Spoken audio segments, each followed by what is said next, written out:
Hi, everybody. What a pleasure it is to have you with us. Greetings of the day, International Youth Day, actually. And that's why, with Younger Human Rights Working Group, we have the first panel discussion of the year as well. As you might know, our topic for the day is Green Skills for Youth Towards a Sustainable Future. We have quite the panel here, industry experts and young human rights enthusiasts who are all shining bright in their own fields with us. I am going to quickly introduce all of them to you, but on a deeper level, they will take time to share who they are, what they do, and how much they love what they do. So, with us today, we have Barbara, we have Maryam, Parneet, Harjit, and Emmanuel. And on the other end, the backup, I'd say, or people who work on the background, myself, Mia Red Frog. We have Cameron here and also Lydia from the admin team of Human Rights Working Group.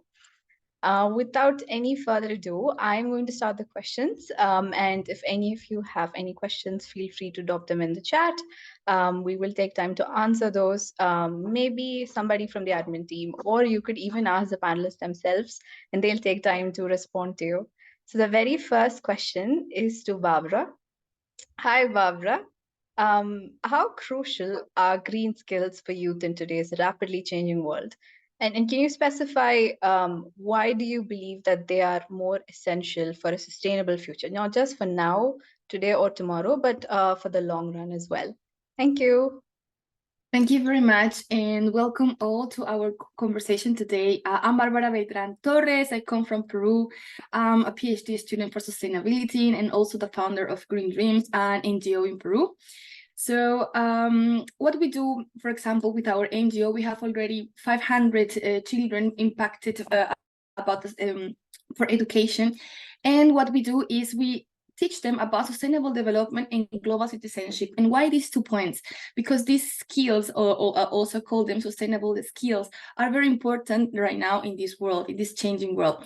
The global communities now and the youth are facing a lot of challenges, such as climate change, loss, biodiversity loss, for example, in Peru. And we need individuals, we need heroes, we need champions who can face these problems with innovation and a lot of leadership. So in my case, sustainable development, it's very important because these green skills are essential for achieving the 17 sustainable development goals. Youth with these skills can contribute to the economic growth, can minimize the negative environmental and social impacts of climate change, for example, in our region, in Latin America, South America, or Peru.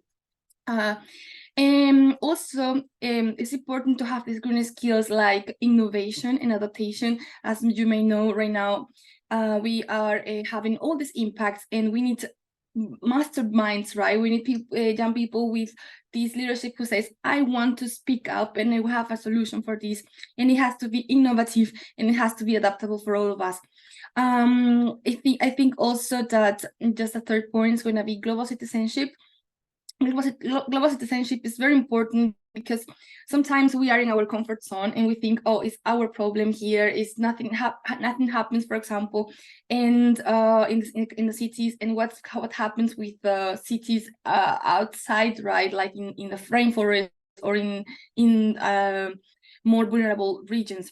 That's why I try to always to highlight this to young people, that you need to think a little bit out of the box and think that your impacts and your actions, they have a global scale, and you are important not only for your community but also for the whole world. Nowadays, when sometimes discrimination or even racism is so high, it's everywhere. I think it's very important to be a global citizenship, to understand that you have to be empathic also with the world, also with your region, also with your people. And I think that's also a green skill that every young leader has to have. Just to coming back to the sustainable development, what we do, for example, in our NGO, is that in only 1 week, you need to develop a project. You need to develop and think what your community needs. You have to conduct some surveys, you have to do some research. and they end up with a project in 6 days, and they can do it in 1 week. And I think after that there's a transformation, and they say, whoa, I didn't know that I can instead of watching Netflix in 1 hour per day, I can do actually something for my community. And actually this is kind of a transformational process that we need to think there's a hope, there's a sustainable future for us. And I think that's very important in my case to pass right to younger people. And I think that's the clue, also the key is the education, and through education we can empower these people. And that's right, and right now we are working on this, and the change start is not a huge change, but at least they know that they are part of this change. So yep, I think sustainable development, innovation, and global citizenship for me are the 3 important green skills for all young people. Thank you very much. Thank you, Barbara. You really did highlight something that's really important as well, and something that's often missing, global citizenship. So thank you very much. And up next, I'm going to pass the floor to Harjit. Hello. If you can turn on your video, that would be amazing. I hope you're having an amazing day. And just to give you a heads up, on the other end of the world, for some of our panelists here, they're facing tech issues as well. And that's okay, you know, but at the same time, we're just giving you a good warning. The question is, collaboration is key in addressing sustainable changes.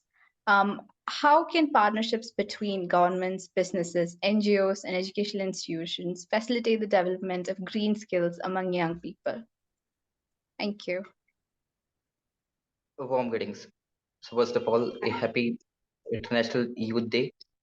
So to my esteemed fellow panelists and distinguished attendees, when we consider the pivotal role of youth engagement in propelling positive environmental change, we are presented with a profound question. That is, how can we effectively inspire and galvanize more youth to actively champion sustainability and influence policy framework decisions? In addressing this inquiry, we must recognize the urgency of environmental changes and the challenges which demands an approach that resonates with the aspirations and concerns of today's youth. It is imperative to harness their innate passion, curiosity, and desire for a better world. Challenges are to be considered, which resonate the energies into tangible actions and advocacy. As we stand on the precipice of transformative change, it is vital for cultivating an ecosystem that not only encourages but empowers young people to become agents of change. This involves fostering a sense of ownership by providing platforms that amplify their voices and ideas.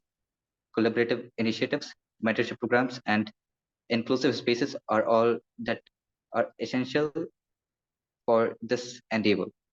To truly inspire the youth, we must underscore the interconnectedness of environmental issues with broader social, economical, and ethical dimensions in concern of demonstrating how sustainability is integral to their own well-being, opportunities, and the legacy they will leave for future generations, which can evoke a profound sense of responsibility. Furthermore, the role of education cannot be understated. We must revitalize curricula to integrate ecological literacy and emphasize critical thinking, enabling young minds to understand the intricacies of environmental challenges and envision innovative solutions. Equipped with knowledge, they can confidently engage in informed dialogue, challenge norms, and advocate for evidence-based policies. In order to influence policy decisions, young advocates must be equipped with not only the passion but also a comprehensive understanding of policy making processes. So here, workshops, simulations, and mentorships can provide insights for the intricacies of policy formulations, negotiations, and implementations. In conclusion, our task is to create a narrative of empowerment, demonstrating that the contributions of young individuals are not only valued but pivotal in charting a sustainable course for our planet. By nurturing their aspirations, facilitating education, and fostering a deep connection to the environment, we can ignite a spark that propels the youth to the forefront of advocacy and policy influence. Thank you for your attention, hoping for the best outcomes. Thank you very much. That actually resonated with a lot of things Barbara had put out, especially education and using our platform, and also rebuilding platforms for those who are in dying need of those. But one thing that we can bring back into attention is connecting environmental issues with other issues like socioeconomic issues, and one very interesting factor is what is happening in Hawaii right now can also be brought into attention in this meeting. Thank you so much. And moving on to our next panelist, which is Maryam. Hi, Maryam. The question that we've collected for you from a wide range of questions is very, very interesting as well, given your background. Given the diverse cultural and economic backgrounds of young people, how can we ensure that green skill programs are inclusive and accessible to everyone, regardless of their circumstances? Perfect. Thank you so much. And yeah, it's amazing to be here. And I'm going to start with a little bit of introduction about myself. I hope I'm audible, right? A little thumbs up. Yeah. I'm properly audible? Am I? Yes. Perfect. The video is a little bit lagging from me. I mean, no worries though. We'd love to hear your answer. It's okay. We can see your beautiful face. If you can go on, that would be amazing.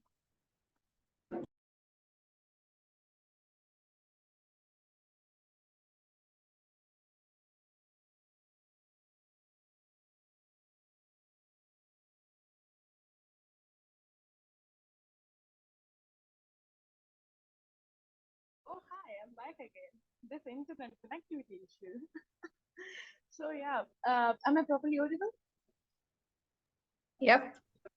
Perfect. Okay, so I'm going to start with a little bit of my introduction. So I'm Maryam Aktar from Pakistan, currently doing my master's in peace and conflict studies. And right now I'm actually home, so my internet is a little bit, not that much good. I love to work on climate change, sustainability, Movers program. Me and I, we connected through Movers program as well. So now coming to the question, how we can actually make the green jobs and everything more inclusive and accessible to everybody. So I think so. As it's technology, we all are getting connected from different parts of the world, right? So we can leverage this technology as well, and we can come up with so many amazing, communication channels. With of course having catering different languages of different people as well, and coming up with financial support and resources in a very flexible format, maybe in person and online as well, so that a greater number of youth sitting everywhere in the world, they can actually get access to different learning opportunities, and maybe go ahead for green jobs as well. And at the same time, we should also be be more mindful about the cultural sensitivity, the local context as well, just coming up with more initiatives that are more local sensitive. And if skill recognition should be there as well, that we should, I think so, there should be a greater number of collaboration and partnership with academia, industry, NGOs, INGOs, youth organizations as well, so that people can actually bridge the gap, and they can come to know what are the skills that are actually needed, and they can work on those skills, and actually for sure in the longer term adopt them and go and add value to the system as a whole. At the same time, I think so in this journey, mentorship and networking is really important as well. So the youth and everyone, no matter where they are in the world, they should be given opportunity to get in touch with amazing leaders and mentors across the globe. They can for sure leverage technology as well, right? Sitting at your home at one country, but getting mentorship and guidance from somewhere in the world. And I think so. There is no doubt the role that the role models can actually play. So creating that system as well, that we get in touch with, we highlight the success stories of the people that are actually doing great, and that way we can make everything more inclusive, accessible, no matter where they're coming from, without the boundaries. I think so. That's my little sense. Thank you so much. Thank you, Mariam. That was really, really good, especially the idea of one size fits all approach, that's already existing and why that should be broken down. And being culturally sensitive and adapting to what local contexts have. So, and I think a lot of amazing programs, like the one that Barbara has at the moment and is doing a wonderful work, is also contextualized to where what needs to happen, and it doesn't have a one size fits all approach. Again, that shows how diverse our panel is and how cool we are when we come together. And the next question is to Parneet. And this is again based on your background, which is really, really amazing. So as we transition to a greener economy, how can governments and organizations ensure that young people have access to training and resources that aligns with the demands of sustainable industries?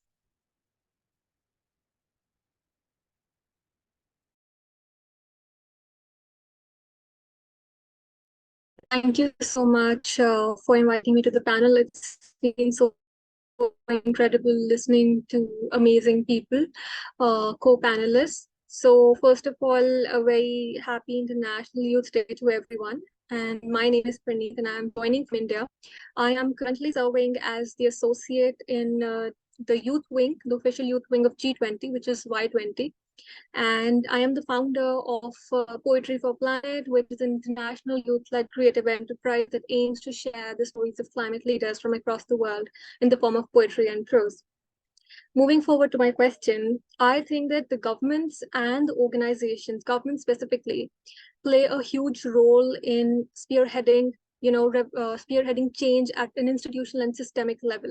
So when we talk about how governments can, provide access to the youth when it comes to accessing spaces and accessing green jobs and green economy, the first step that government can intervene is by creating gender responsive green climate framework, which is a green skill framework. So with this, what happens is that the governments and the industry associations, they themselves can collaborate to develop very clear and standardized frameworks which outline the skills and the competencies required in various green industries.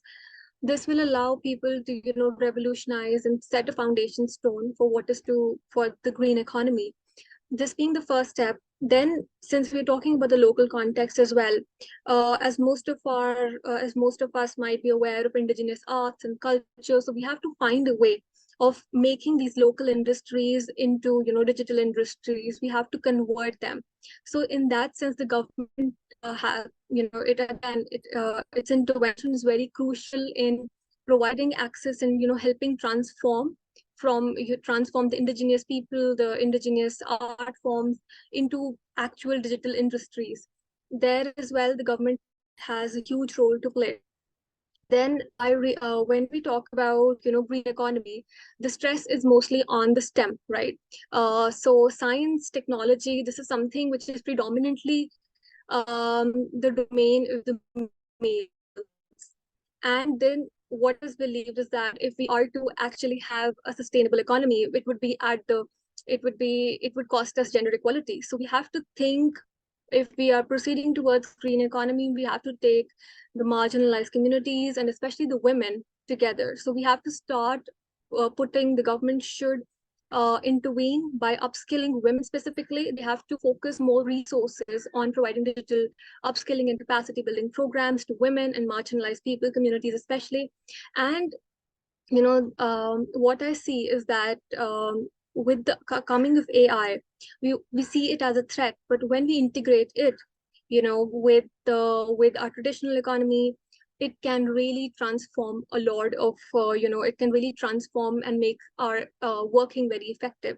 So the government also plays an important role in making people realize that green economy and the integration of technology to achieve the same is not a threat. Rather, we can work in coexistence with ethical frameworks in place to keep checks. So, government again has a huge role to play in intervening and making people aware about how to make the most out of these,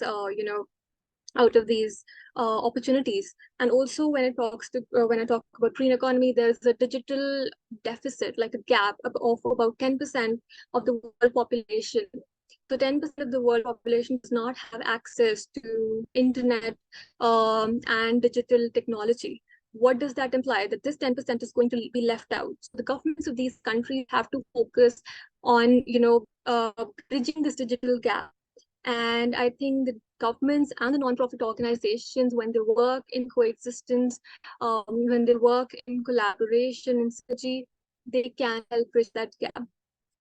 So yeah. Thank you so much. You did highlight so many important points, and for a minute, I got really, really excited there, especially gender responsive ways.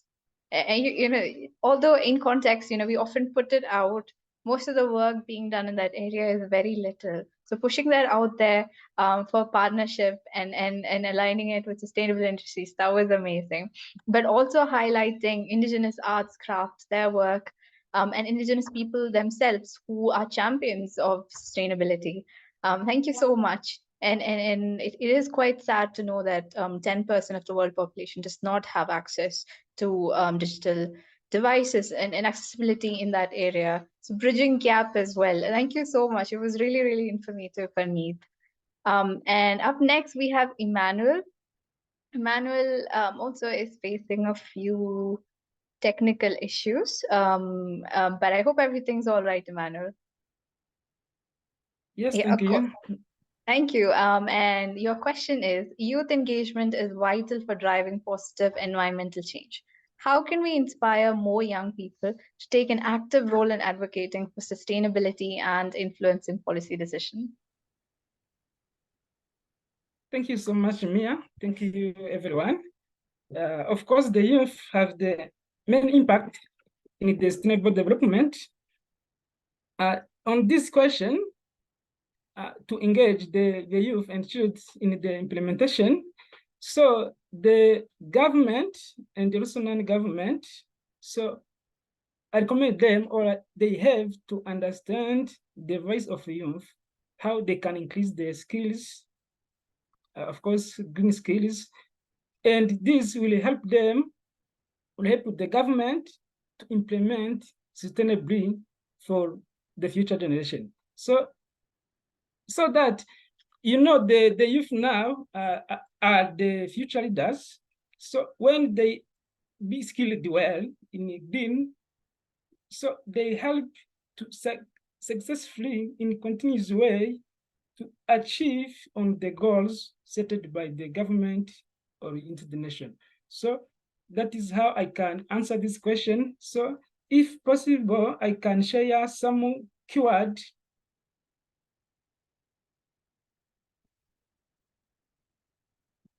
Here I prepared the document showing how the children and youth can be engaged in the education for, of course, to capture, to gain more skills about the sustainable development through the green skills. So here I try to define the light of children and youth in education for gaining more skills more skills which can help the government project to implement sustainably their project. So that is the definition. Education for youth people is essential because it allows them to develop their green skills and strengthen their knowledge so that they become youth agents for change within their community. So the youth, we have the main task to help our community to expect the sustainable futures, sustainable world. So that's why education is the key point to achieve all we are targeting to achieve in the future generation. Here also, I tried to share the importance of green skills and what is the green skills. As I said, the green skills for youth empower them for future workforce for a sustainable world. Of course, when you are well skilled, the future will be well because we will help our government, our community to implement successfully and achieve all goals set as international with government and non-government have the agenda. Here I try to define the green skills as well is an umbrella term for knowledge, behavior, capability, and technical skills required to track the environmental challenge we face and to unlock new opportunity for growth.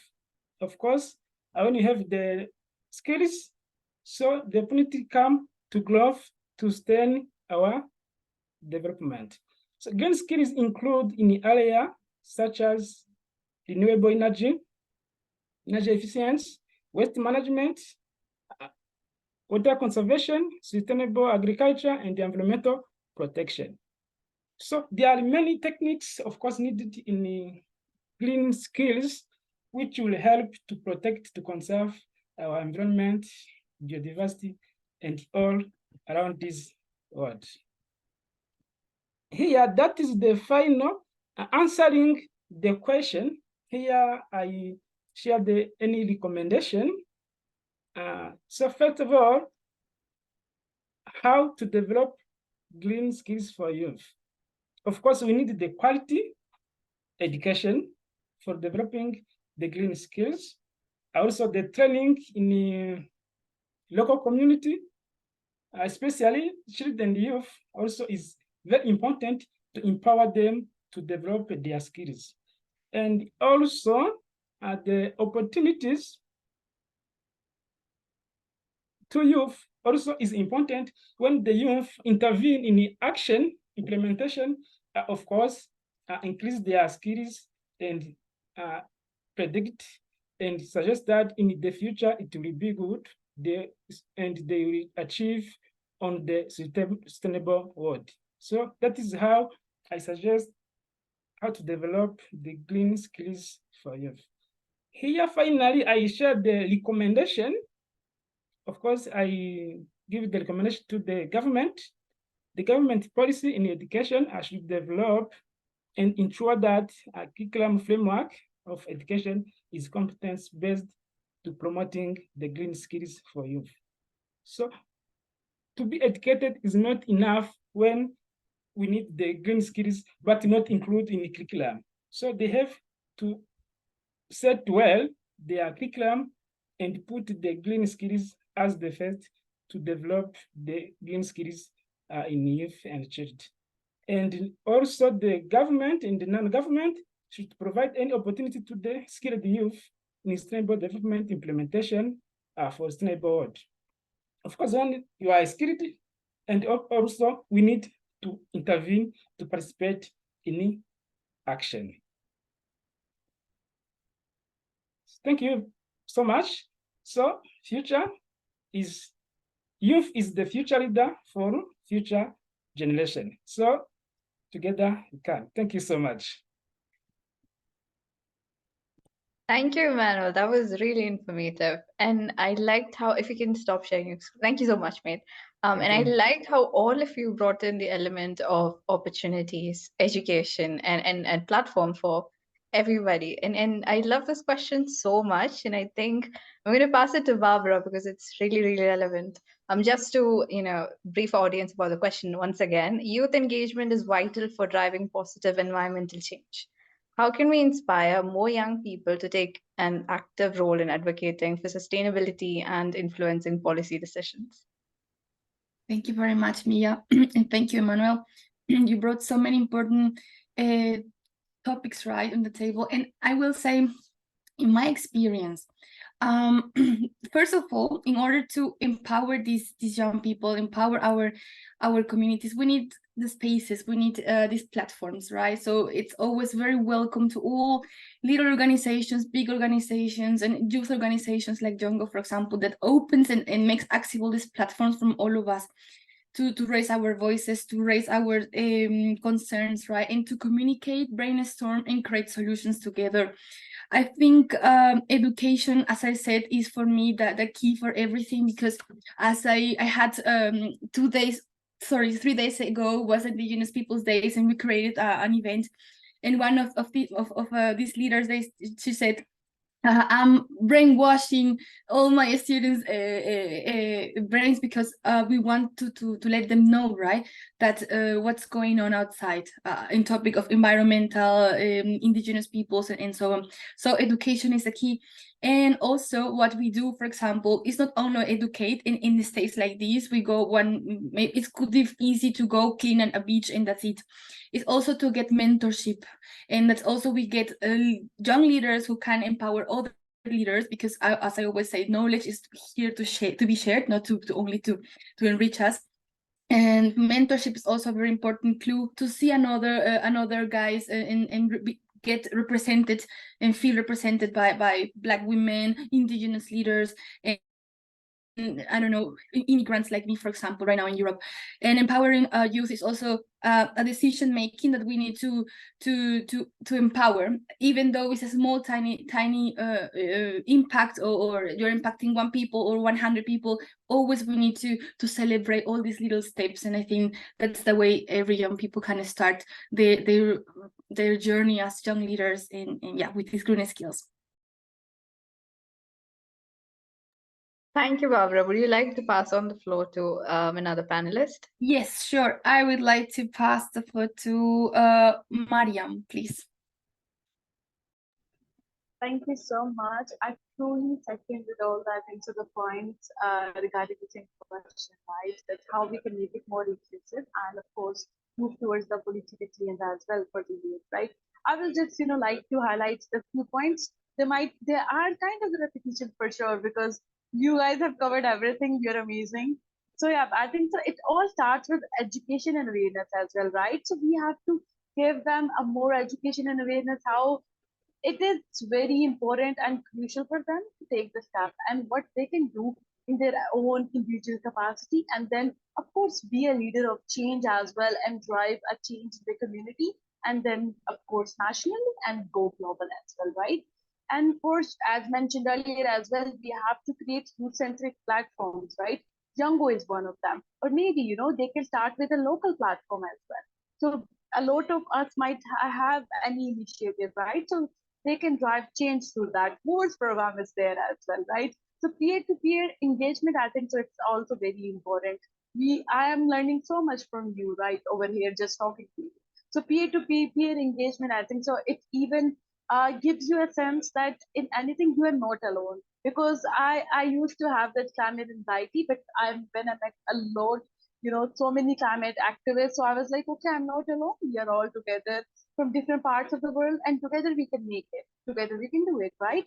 So that is also a very good way to to encourage and even to stay motivated through the whole journey. And I think so meaningful participation, of course, and getting them more familiar with the policy, how getting them giving them advocacy training on that, how they can give their policy recommendations as well, how they can draft or maybe approach different stakeholders, or maybe when it comes to climate change, getting them more familiar with different processes or different conferences like COP, right? COP28 is just coming, or maybe Bonn or Petersburg as well. So make them that, and also of course get in touch with the different role models as well, so that they can see that there are other people as well. They can gain guidance from them. They can gain mentorship from them and make it a very continuous learning and fun journey. I think so. Fun is important. Have fun, make friends, because I think so. In all this, we make so many friends globally, and that is amazing. We are here, and I think so. We have made so many friends, and it's like Moore's program. And it's like break the barriers, literally break the barriers of all the maybe the cultural. Maybe if you have in mind, they are from this region, they're from that region. Nah, we all are humans. We all have a cause at the end of the day. Make friends, enjoy the journey, contribute to a cause, and yeah, live and enjoy. That's it. Thank you. Thank you, Maryam. Would you like to pass it on to another panelist? Yeah, for sure. Parneet, can you go ahead, because I would love to know your point. Sure, neighbor. Thank you so much for giving me the floor, and I'm very excited about this question for 2 reasons. First is that why do we have to inspire young people to, why do we need to inspire them in the first instance? Because sustainability is something without which our future does not exist. So we have to raise the consciousness of young people to make them realize that the true, true goal for our generation is to survive, right? So survival of humanity takes precedence over anything else. And I think that's where we have to start with attitudinal change. If the young people are not aware that without adopting sustainability and without advocating for sustainability, we are not going to make it, I think that is where we should start. So if we have to, and once young people realize that, they are limitless. Because I've seen that happen to me. Once that realization comes to you, you are going to find your way. You are going to become a leader. And when I talk about becoming a leader, in this space, it does not mean that you have to do something really big. Even something as simple as, changing your ways in which the way you interact with the environment, the way you consume goods and products. I think that makes you a leader, because people are going to look at you and then they are going to change as well. So if this is the first step, I mean, if you are able to make someone think and realize, then the young people, they can literally transform the entire world. But when we talk about practical, then this is the philosophical, the foundational basis of it. The second, in how we can engage them in policy making decisions and influencing policy decisions, there has been a movement of reducing the age of becoming a member of parliament across the world. So that is one way, and I think young people should really work towards getting political power. Because and also secondly, we have to start thinking in terms of intergenerational contract.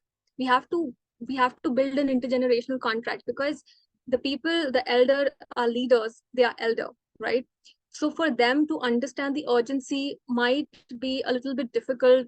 And so we have to start creating like an intergenerational contract. And young people should, rather than be reactive, they have to be proactive. They have to understand what perspective the leaders have, and then tell them that this is how the reality is, and this is how the future is looking. So we need this space, and we need it right away. So these are some of the ways in which we can inspire young people. But as someone who has herself made her own way, trial and error, I believe that once you have that spark within you, you can do a lot. But for those of, I have also seen that there's a deficit of role models. If you don't find any role models, especially when you're a woman, marginalized women from a tribal community, and you don't see a role model, you might think that this is not achievable. So I think the visibility of role models is one crucial aspect that we can tap into. Let's say if you belong to a marginalized community, you don't have a role model, then you might think that it's not achievable, right? So this is where we have to start putting our energies into becoming role models, into highlighting role models. So yeah, I will pass it on to Hardit. Okay, thanks for this opportunity. I already covered this question in my previous discourse. Maybe I hope if we can find the notes for this meeting. So additionally, the solution is which lies in a strategic convergence of inspiration, education, and empowerment. Through real-world examples, we show them, the youth, that their actions can sculpt tangible change. I already covered the aspect of being them in our forefront of policy. So yes, so I already covered it. Thanks. Thank you. And that leaves us with Emmanuel. Yes, thank you, Mia. Thank you again for this opportunity. So let's start by short introduction. So I'm Emmanuel Senzera, as you see, I'm from Rwanda. Now, in education, I have a Bachelor in Science, Honors in Water Management from University of Rwanda, and a Master of Business Administration, specialization in Human Resource Management. So I'm a government activist, human rights working group member. So nice to be here to discuss on green skills. So on this question, how to engage the young people in the positive environmental change. So we have to be a light model for them. So we have to be exemplary to our community, especially in youth and child. So we have also to tell them that we have only one world. So we have to conserve, to protect our future. So they have to understand well the role of conserving and protecting our world. So because the youth and children are the future leader, of course, they are the one who will guide the future generation. So to inspire well, to engage, to help them to be engaged in green skills is to tell them that to conserve, to have sustainable world, sustainable development is very important to them. So we are working for them and we are working for the future generation. So as youth, as children, so they have to understand, to be inspired, to be interested, to understand the important to be skilled in the green skills, to participate, to help their community where they are, to be everyone inspired. So we have in the family, in the local areas. So it's very amazing when the children and youth telling their parents, this is good. Let's protect our environment. Let's conserve. Let's sustainably help to develop our world. So that is very amazing to tell them that. So they are the leaders, they are the future leaders. So they are the one who can conserve and protect our world for the future generation. So that is what I can say on this question. Thank you so much. Thank you, Manuel. Thanks everybody. I think to sum up, it was very, very clear why we need role models, particularly women of color, people of color, indigenous people, people of all shapes and sizes, and whatever we believe in. It's very important that we have role models everywhere, and we have spaces that are very inclusive and do not appreciate one size fits all approach. But this was really nice, one out of hanging out with you. I learned so much, and I'm pretty sure all our audience did as well. And it was a very powerful room, to be honest. I'm very grateful that all of you could come on such a short notice and give the best of the best to us today. Thank you. And with that, we come to the end of our panel discussion. If any of you have any questions, please send them our way. Our panelists would be really, really happy to take it on. Yeah, maybe we can give you about 2 minutes just to see if anybody has any questions. And if not, we can close the room.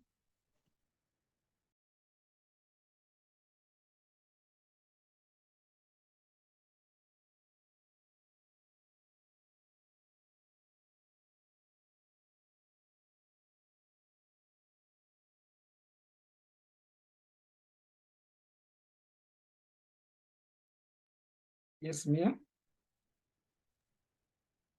Hey. Yes, hi. It's not the question, is also to focus on, to recommend the government and the non-government to help the children and so when the government hire the voice from youth and children. So this will also to motivate the youth, the children, to be interested, to be engaged in this process of conserving and protecting our world. So that is what I can add on this. So the government, so non-government, so please help to understand, to vary the voice from the youth and children. So thank you so much. Thank you, Emmanuel. I think, and from what I understand from what you said and grabbing everything, is that we need more partnerships from government and non-governmental partners to ensure that young people and children are involved in policymaking and other important decisions that affect their lives.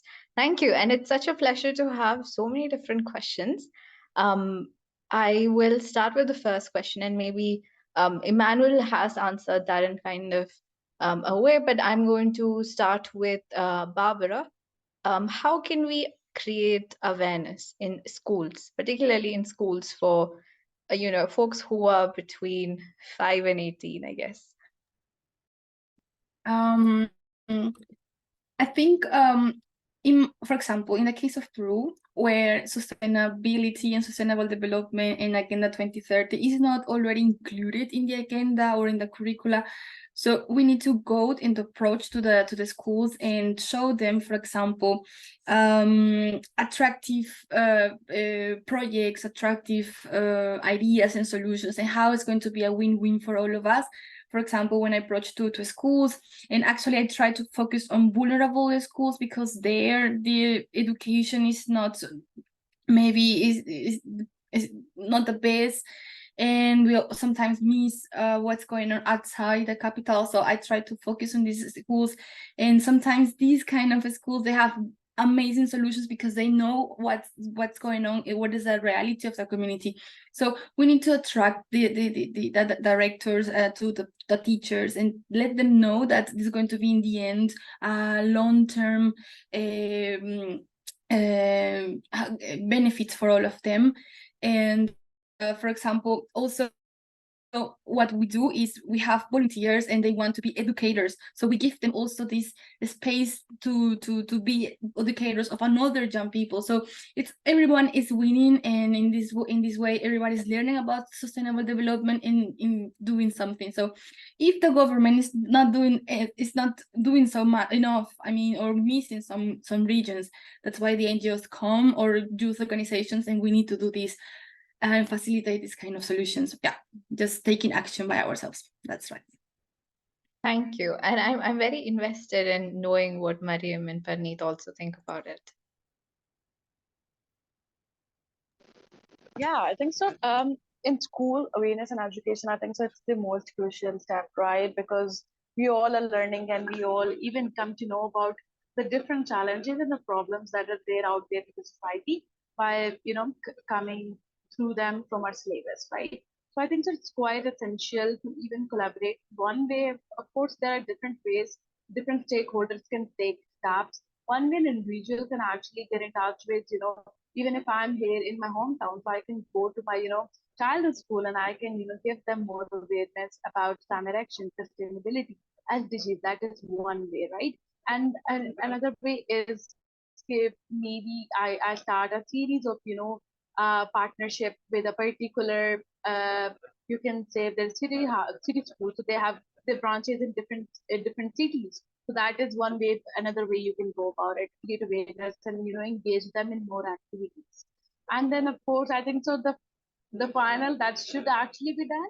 The government should actually, the curriculum, it should be designed in a way that we add more knowledge about sustainability.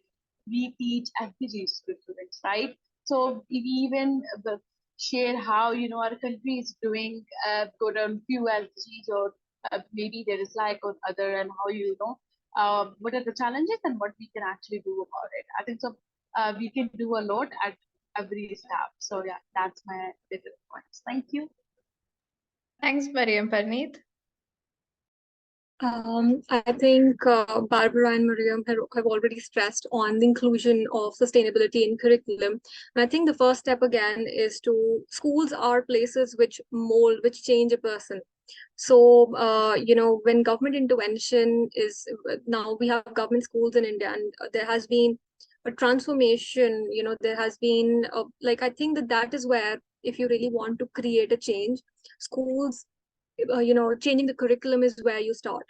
And, making sustainability a subject like maths or science. That is how you can create awareness, because then people are going to think about it in terms of not only, as something which is, because people, when they think about green economy, green skills, they think that it's unachievable. But when it's a subject, like math, science, English, they see it from a perspective that intertwines with their lives, right? It is seen as a job prospect. So they become really invested in it. And what we see is that, and then also, secondly, the curriculum should also include stress on traditional knowledge, especially. So the inclusion of traditional knowledge, indigenous knowledge in school curriculum can be a game changer. So this is how the awareness can be brought from the grassroots level, so that people feel involved, people feel like they are really, really a part of it, the part of the movement, especially the students from the rural areas who might already be practicing some sustainable practices, right? So when it is included in the curriculum, they become more intertwined, they become more invested. So yeah, that's my contribution to the question. Thank you so much, Parneet. You all have beautifully explained what we need and how we can go forward. And the change in curriculum as well. I think oftentimes environment sustainability just become lessons and lesson plans, but not things that are taken seriously or implemented just well as maths or arts or any other subject. It was such a lovely hour, talking about so many important things. I'm sure we all had fun and we energized to get through our day. And with that, we end Youngo Human Rights Working Group's very first webinar on International Youth Day. Thank you so much for joining, all of you. It was such a pleasure. Thank you.